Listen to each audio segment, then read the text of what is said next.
All right, we are live on Instagram, we are live on YouTube.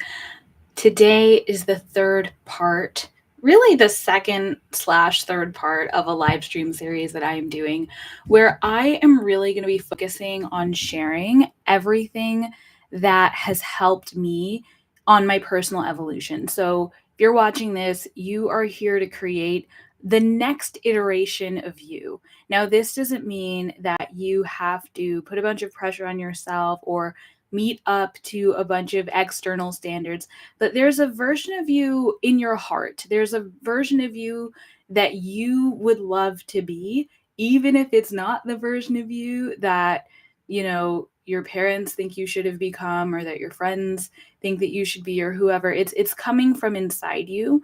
That version of you is ready to come forward. And when that version of you is ready to come forward, what tends to happen is that you start to be drawn to different resources, different people, different steps that you can take advantage of that will actually move you in the direction that you've already decided you're ready to go in.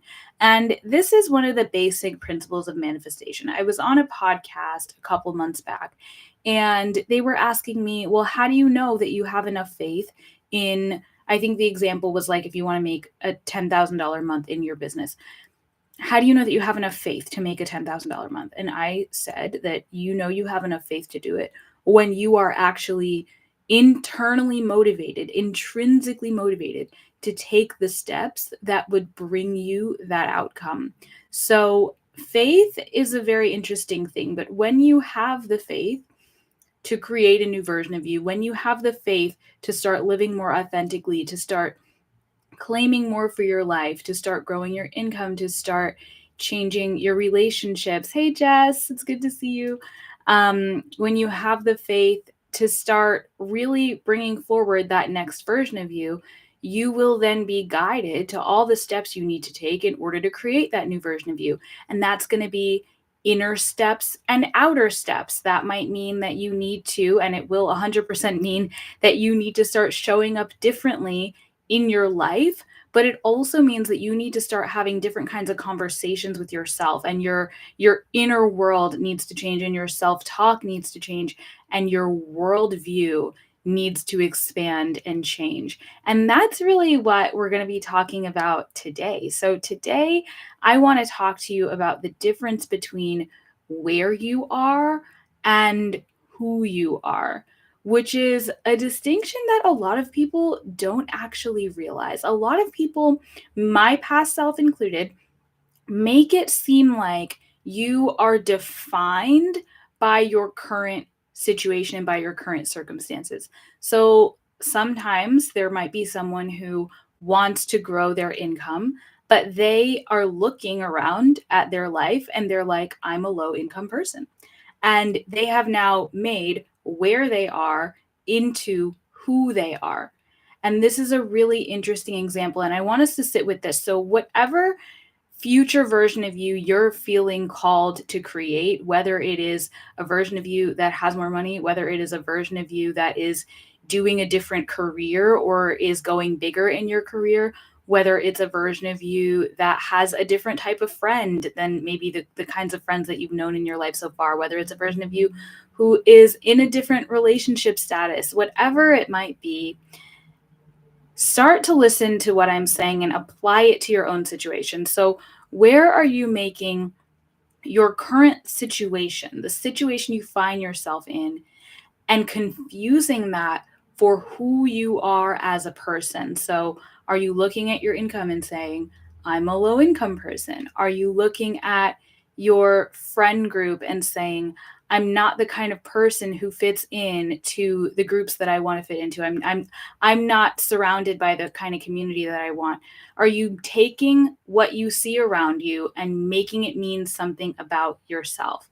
And if you are doing this, first of all, you don't need to blame yourself. You don't need to then go into a shame spiral about it. But what I want us to do on this live stream is to actually make some space to have that conversation with ourselves. And if this is bringing up anything and you're here and you want to leave a comment, I'm more than happy to go back and forth with you and kind of untangle this, because this is something that until I really got it and until I started to implement it in my life, it tripped me up so hard. And I see this happening with my clients where you will look at, and a lot of my clients have spiritual businesses.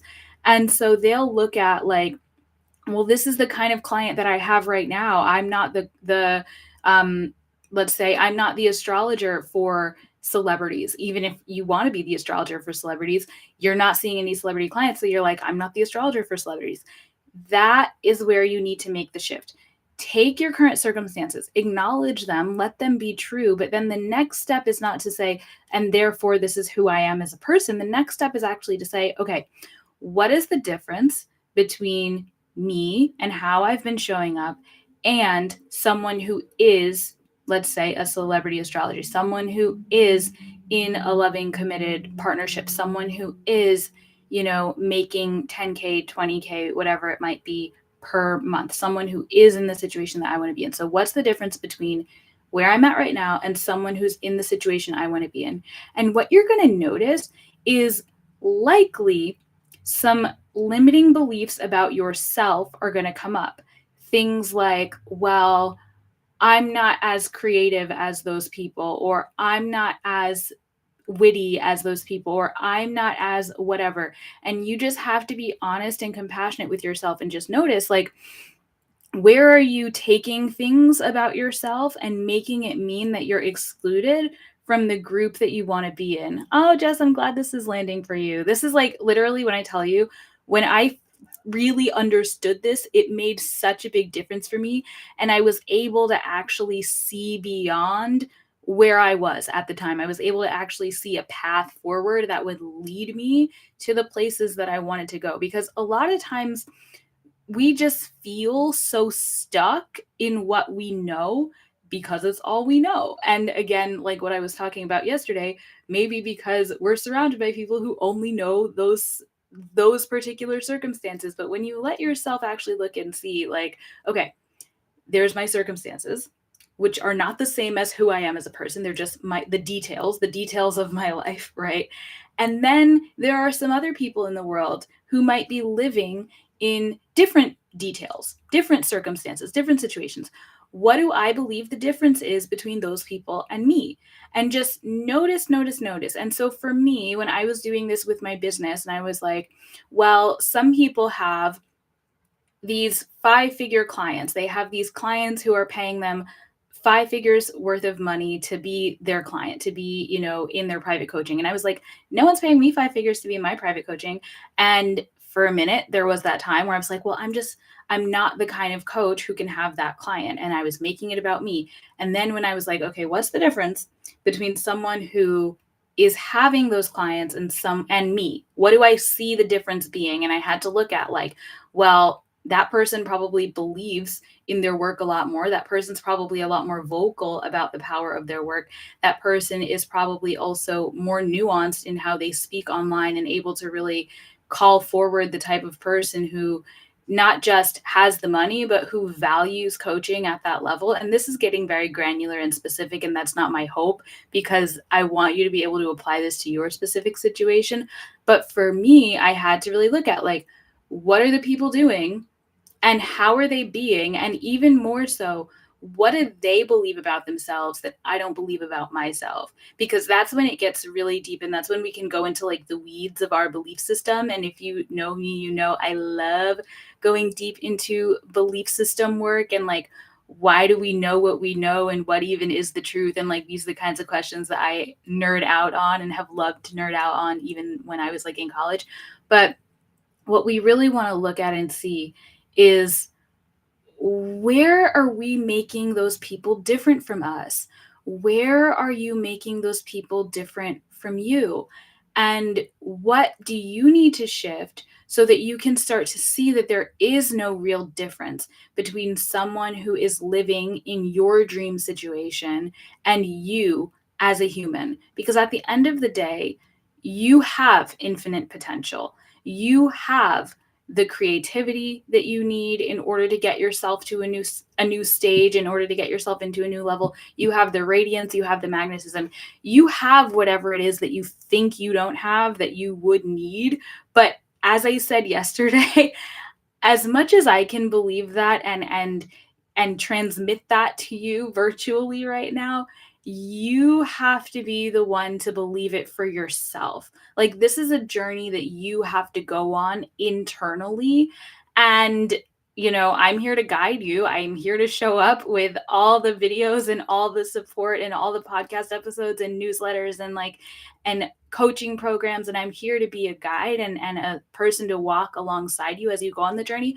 But you have to go on the journey, right? And so if you are a person who's really interested in becoming a new version of yourself, if you're a person who's really like, I'm going to do it, I'm going to change this area of my life, or I'm going to change my whole life holistically, which is how I tend to do it. I tend to set goals for all life areas, and then I kind of move through them simultaneously, because that really helps me not feel like my life is like lopsided and only revolving around one thing. But take this how you need to take it.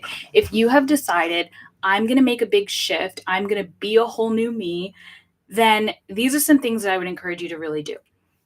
If you don't already journal, start journaling. Start journaling. And in your journal, I want you to actually ask yourself a couple of questions. So, first question, just make sure that you're very clear. What is this new version of me that I am stepping into? And if there are multiple things, write multiple things. Write about their health, write about their fitness, write about their relationships, write about their whatever it might be, their income, write about their career, write about whatever it is that comes forward for you, and just kind of get that very clear so you can see it. And then I want you to write out where you're at now in those areas. Okay, I'm going to read this, Jessica, in a second. I love that you're like popping this down. And I want to make sure I give everyone these prompts so that if you go and you do this later, that you have like the clear understanding of what you're meant to do. And then Jess, I will read that because I love that you left that comment there. So where do you want to go? Where are you now? So if it's like, I want to go here in terms of my relationships, this is where I feel my relationships are at now. I want to go here financially. This is where I'm at financially now.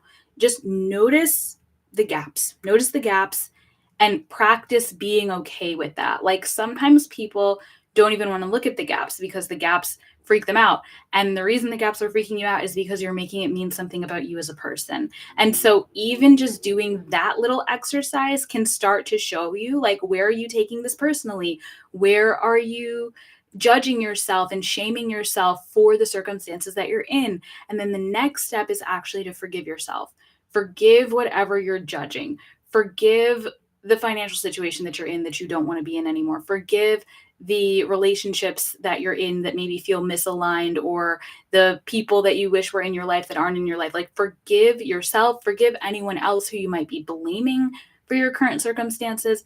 And the way that I like to do forgiveness is very spiritual. If you did not listen to my live stream on Thursday, you should, but like, I'm a very spiritual human being, and that is the foundation for all that I do. So I forgive through prayer. Like, I'll just ask God, hey God, I'm noticing that I'm holding resentment here. I'm holding a grudge here. I know you have already forgiven me. I know you have already forgiven these people. Help me to see it the way you see it. And that's how I do forgiveness. Everyone is going to do forgiveness differently, but you'll be guided to whatever forgiveness steps you need to take. But forgiveness is the next thing. You can even write a letter to your past self and say, hey, I forgive you for getting into debt, and I am not holding this over your head, and I don't blame you for being in debt anymore.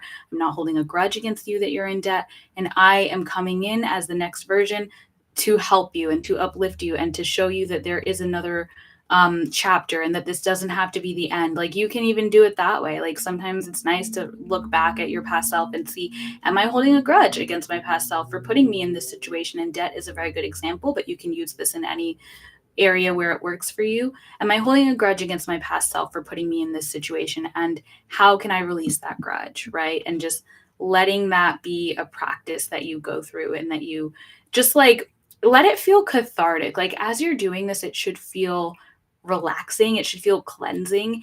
Even if you're having big feelings come up, like you should get to a point where you feel a sense of relief that you have like really let something go. And so you might be working with these processes for a couple days. If this is not work you've ever done before, you might have to do like a couple rounds of it in order to actually feel the relief. But once you feel that sense of relief, you'll start to notice new perspectives opening up for you. You'll start to notice that, like, oh, I used to be, hey, Christina, I used to be super worried and upset and nervous, like I had ruined everything. And now all of a sudden, I'm starting to see light at the end of the tunnel. And what if I did this thing differently? And what if I made this little change? And then you start to see the outer shifts happening, which is really cool. So it's like you're making the shift from the inside out. Like you do the inner work, and then over time, as you really start to solidify the inner work and release the grudges and release the resentment and release the fear, it'll be easier for you to wrap your mind around, like, I bet there's a solution to this. I bet there's a path forward. I bet there's a step I can take from right here, right now, that would move me in the direction that I really want to go. And so I actually, okay, I have more to say, but let's see what Jessica said. So Jessica was saying, I was just thinking about this with successful content creators. How are they different from me? Their consistency. There's not something they have that I don't necessarily have or can't do. Yes, yes, yes. That is so true, Jessica. And I'm so happy that you brought this up. And this is something that we really all need to come to is like, maybe they are acting differently. Like literally, it might be that they're doing something different. They're showing up differently. Like, I love that you brought this consistency piece here. And that's a conversation that I have been having with myself, especially Jess and I met in a content boot camp. And one of the things that we learned about was creating a content buffer for yourself so that you can be consistent. Because I have been flying by the seat of my pants. Just that's what's been happening with content. Like, it's like, okay, day of, or maybe like a week before, let's figure everything out. And now as I'm putting out like more and more content, and it is my priority to be a consistent presence on the internet with my message of love and with my message of encouragement and with my message of healing and all these things I want to bring forward, because it's important for me to give that consistently, I need to actually act differently. And so that's a good example. What's the difference between people who are growing that vibrant community online and people who are not? And one answer is those people show up consistently for their community.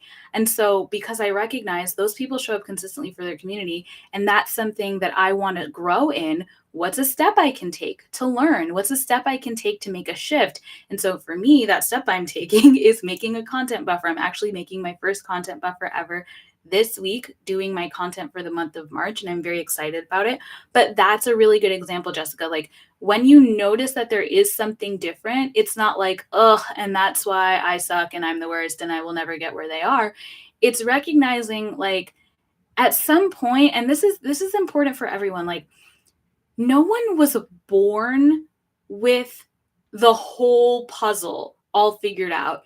I get that we were born into different families, that we were born with different opportunities open to us, but no one was born, especially online is a good example, no one was born with the automatic ability to grow a following.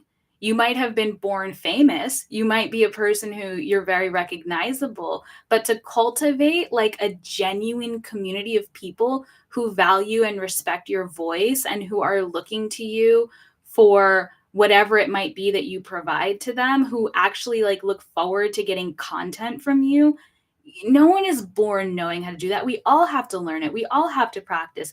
And same with, like, let's say health. That's another place where there could be a lot of like determinism happening, where it's like, well, I'll give myself as an example. When I was a kid, I knew that my grandparents had a bunch of health issues. There was heart disease, diabetes, high blood pressure, all kinds of health related problems in my family. And my mother was very transparent, and she was like, this is a thing that people in our family have, right? My great grandparents died very young.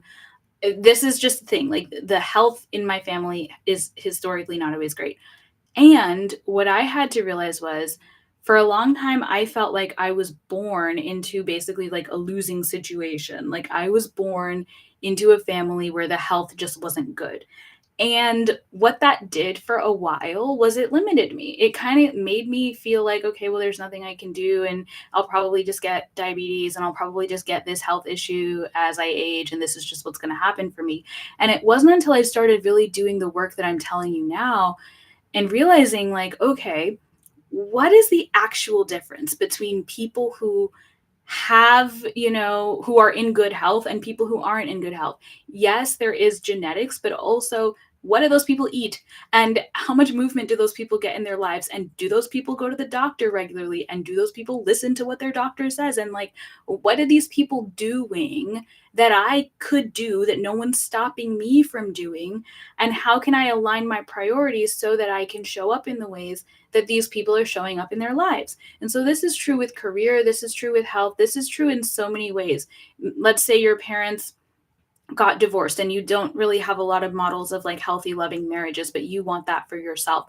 You can go and see, what do people with thriving marriages doing? What's the difference? And can I actually align my action steps with those people who have the thing that I desire to have for myself and in my life? And so, Jessica, you're speaking to something really, really important. And then really just remembering, it's not like there's something particular about them that sets them apart, except the choices that they've decided to make in their life. You might not have, like, for example, I'll give myself, I don't have like this massive thousands of dollars equipment set up. This is a mic that I got on Black Friday. I am recording on a phone and a laptop. I definitely got that laptop on Black Friday too. Like, I didn't put like thousands and thousands and thousands of dollars into my tech for my content. But that doesn't mean that I can't do it. That doesn't mean that I don't have what I need. That doesn't mean that I'm not capable. And it's really about seeing, like, what do I have that I can put to better use? How can I make the most of what's already in front of me? And sometimes we tell stories and make it seem like things are required when really they're not. Like, for a long time, I used to believe that I needed to have a camera that was like thousands of dollars before I could start posting on YouTube. And then I started seeing YouTubers blowing up that were recording on a MacBook. And I was like, I could record on a MacBook and blow up my channel. Why am I not trying? Like, why am I not even putting myself out there? And it's like these moments where we just have to remind ourselves, like, just because someone has a certain thing or doesn't have a certain thing, that doesn't even mean that those things are required. Is it a requirement that you have parents who are married in order for you to have a loving and successful marriage? No. Is it required for you to have been born with a trust fund in order for you to be wealthy over the course of your life? No. Like, these things are not required. I understand that some people have them and that some people don't, but the thing that we need to really get clear on for ourselves is, like, what is actually necessary? And chances are you do have what's necessary. And chances are, if you don't have what's necessary, you can take steps to get what's necessary, especially as you do the inner work that I talked about a little bit earlier in your journal, like the forgiveness and stuff like that. That's just going to clear your head and clear your heart and open you up to new ways of seeing your situation and new ways of seeing your circumstances. And you'll be able to actually see, like, okay, this is a place where I have been limiting myself. This is a place where I do have an opportunity that I'm not actually taking advantage of. Like, these are the resources I have that I'm not necessarily utilizing to the best extent possible. And as I was saying with this inner work, this is the kind of thing that you want to have space for in your life. You want to come back to it again and again and actually let it be something that changes you. So you might do this once and not notice anything. And that is normal. Like, if you don't do this work a lot, you have to build up the muscle to it, just the same way that you have to build up the muscle with anything. Like, the reason that we go to the gym and work out, the reason that we create new habits, it's not like I'm going to brush my teeth once, right? It's like I am now becoming a person who brushes my teeth. I'm now becoming a person who does my 15 minutes a day of inner work, is what I would recommend everybody start with 15 minutes of journaling or 15 minutes of meditating, 15 minutes of like quiet time. If you don't already do that, that's going to go wonders for you or work wonders for you. But don't expect that the first time you do it, you're going to immediately have like massive breakthroughs. This is a muscle, this is a practice. And so engage in the practice. That's something that you can do right where you are for free, right? It's not like you need to have a bunch of different circumstances in order to start meditating, in order to start journaling, in order to start changing your self-talk and having different kinds of conversations with yourself. Like, you can do that right now. And I would encourage you to start doing that today, and to do that, commit, like really say, I'm going to do this for 15 minutes a day, and just see how your life changes and see where your life goes. Now, some of you have already been on your personal growth journey for a while. You've been doing the inner work, you've been showing up, and maybe you're looking for a community of people who are all really invested in changing and in evolving and in becoming. And that's why I want to make sure that before I get off this live stream, I invite you to my You 2.0 retreat. So my retreat is happening in June, and it is really a place for growth-minded people to get to know each other, but also to really have these next level conversations with ourselves about what personal growth really is. Because a lot of people believe that you can't change yourself and change your life without the shame factor, without the factor of like, I'm upset with myself and I'm not good enough. And a lot of people, and I'll even like be talking to people who will say, well, I don't see myself as a project. I like myself the way I am. I'm content. It's not about not liking yourself.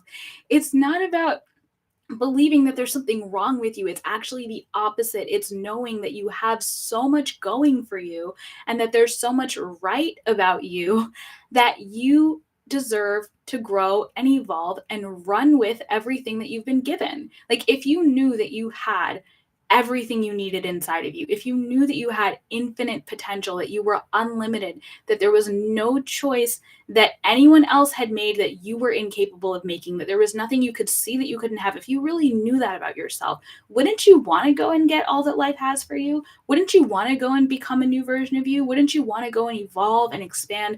And these are the types of conversations that we're going to be having at my You 2.0 retreat. It's going to be so beautiful. It's going to be in the Catskill Mountains, June 20th. Yes, June 20th to 22nd.